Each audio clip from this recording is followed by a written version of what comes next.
I think you really like slipped into this world and slipped into this part really well, so really smoothly. And I think I remember in an old conversation that we did, we talked a lot about you saying that I have to find a Duryodhana in every bad guy part. So how did you locate that? Not only bad guy, like everybody has a Duryodhana. Everyone, yeah. But how did you locate it in this one? Like what was that process? Like he has a lot of vices. Like he's really, in the sense you take Duryodhana and you strip away everything that's really great about Duryodhana, you get Kulashekara. Duryodhana was a very talented, brilliant, strong, capable leader, but his ego always got the better of him. But if with Kulashekara, he is not strong, not capable, he's very entitled. Ego. Yeah, he's very entitled and vengeful and jealous and lazy. So it just wasn't that hard actually. We see it in that introduction only where... I just had this in my mind. I visualized him to be like that, like a slob who's always like that, who has a drink. He'll drink anything that's fermented. It's like that. And he's very entitled. It's like everything is mine, of course, because my dad is the king. I'm going to inherit everything and I own everything. He has that sort of an attitude. He gives back that blessing to that Rajguru. Yeah. Hey, you need my blessing. Who are you to give me blessings? Yeah. And I really enjoyed, when it dropped in Hindi on Prime, I watched it again. Yeah, it just recently dropped. Yeah, and I really enjoyed how they've done, you've kind of incorporated music into that, where they're playing something in the background. He himself is a pathetic singer. Yeah. But you're just like vibing to it while kind of approaching to kill someone. Yeah. But do you do that in the sense like, this was also written in the script that he's a patron of the arts, particularly music. So I just leaned into it, like I accepted it, like, he's all of these things, but in his head also he's like, this is what kings do, They, from all the junior kings, they will accept gifts and they'll also have these court musicians and they'll have a whole bunch of yes men around them who will just like dance to their tune and then, I may not understand music, but I'm a patron of the arts, I'm just going like, wow. Maybe he has no idea. Posturing. He's posturing. Yeah. And the only thing genuine I felt that I was able to incorporate in Kulashekara, which was also not my idea, it was scripted, was those interactions with my daughter. Those just little blinks with my daughter. I think that really kind of humanizes him, but he is capable of evil deeds, but he is not evil. My favorite scene of that character is in that jungle where that old lady is... Because sister is evil. He is not evil. Yeah, I know. Spoiler, I think ab to dekh li sabne. So, yeah. Pen stocks. Yeah, but that old lady is singing and I think she's invoking the legend. The Daiva. Yeah, Deva. And you come to her, she say, "Arey, kisko bula rahi ho? Main to aa gaya." Main to aa gaya. Why does that sound like a line that you slit? No, it was written. Okay. Okay, I thought so. I may have... All the lines that I've added, they've edited out. I've edited. I made them add a line. When Bogendra asked me to sing, I looked, there's a daughter, that entire part they've cut. So I turned to my daughter and said, see, in the Gurukul, when we were growing up, he's heard me sing. That's why he's asking.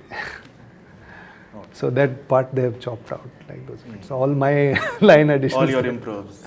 My improvs. Yeah. When I was watching it, I thought that you get killed an hour before the film ends. Yeah. And your part is only till there. Was there ever greed that I should be the main villain, the chief antagonist?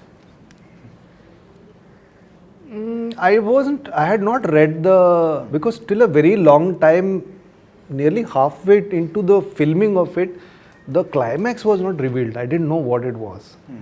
So one of the hunches is like, I thought that maybe they'll bring me back in some way.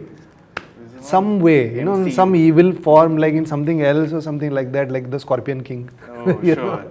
Some shit like that might happen. I wasn't sure. But then one day, then he said, okay, I'll tell you the climax. And then he told me the climax. And then I was like, okay, man, that's it. I just die. You didn't suggest, I thought a Scorpion King. No, I didn't suggest, but I kept telling him different, not all the time, but sometimes I'm like, yeah, maybe your ending is going to be like this, you're going to do like that. And he just used to be like, quiet. So many people was like, oh, we thought you were going to come back or we wanted more of you or something like that. So I think when your performance or the character has worked, when people feel like, oh, we wanted to see him more or something like that. So that's a good takeaway for me. But say in a film like Ram-Leela, where Supriya Pathak is playing the main villain, so to say, chief antagonist, and you have a decent enough part with decent length. Yeah. How do you make yourself, make your presence felt? How do you get noticed? Is that ever in your mind, or you're just following Not really, yeah. In a way that I am more of an antagonist in Ram-Leela than she was. Yeah. There was one scene which they didn't shoot with me, which I was a little disappointed at that point of time. When originally in the script, the scene was that there's this whole Ram-Leela thing where an actor playing Ram is killed. So I come, and in Mahabharata there is a story, Ashwatthama Hata Hata. So Ashwatthama, so Dronacharya thinks Ashwatthama, his son, has been killed. Dronacharya's son, na? Ashwatthama. So, but Ashwatthama is also a name of an elephant that has been felled. So it's a white lie. So they use that to trick Dronacharya. So the same trick I used to trick Leela. I come and said कि राम को मार दिया, but एक जो राम के भेष में था उसको मार दिया, लेकिन राम तेरे वाले राम को नहीं When does मारा. this happen? This was there in the script, but they shot it with. I was supposed to do that towards the end. Towards the end, okay. Before I get killed by Dhankorba. In the original script, I mean, until that day, I thought I was doing that scene. But then suddenly there's an actor who's not there in the entire movie, comes and does that scene, and he went away. I don't know why Mr. Bhansali did that. I think I asked him also, and he had some reason for it, which I'm sure was very valid at that point of time, but I was little bit overcome. I was really looking forward to that scene. If that scene was there, then that's the antagonist. Because Dhankorba in the end, she transforms, she softens her turn. I don't. I always want to kind of take over things and make sure that I'm the guy who's running the things. I want that. So I always played it from the perspective of being like, okay, he has these wants. He's not in the most powerful position, but he's going to maneuver himself to get to a place where he's going to take over. Yeah. Like the kind of the mastermind of. Yeah, he's in the shadows in the beginning. He's lurking in the shadows, and then he just kind of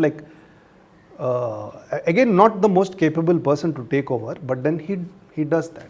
So if that scene would have been there, then I think from the perception wise, Bhavani would have been the main antagonist. What reason did Bhansali give you? I can't remember. I can't remember what it was. I'm sure it was a valid reason, but I was a bit disappointed that I was really looking forward to that scene. Yeah, it's also a revenge scene for me because she disrespected me in front of Ram because of Thukdan or something like that. So this is me getting back at her, at my sister, But anyway.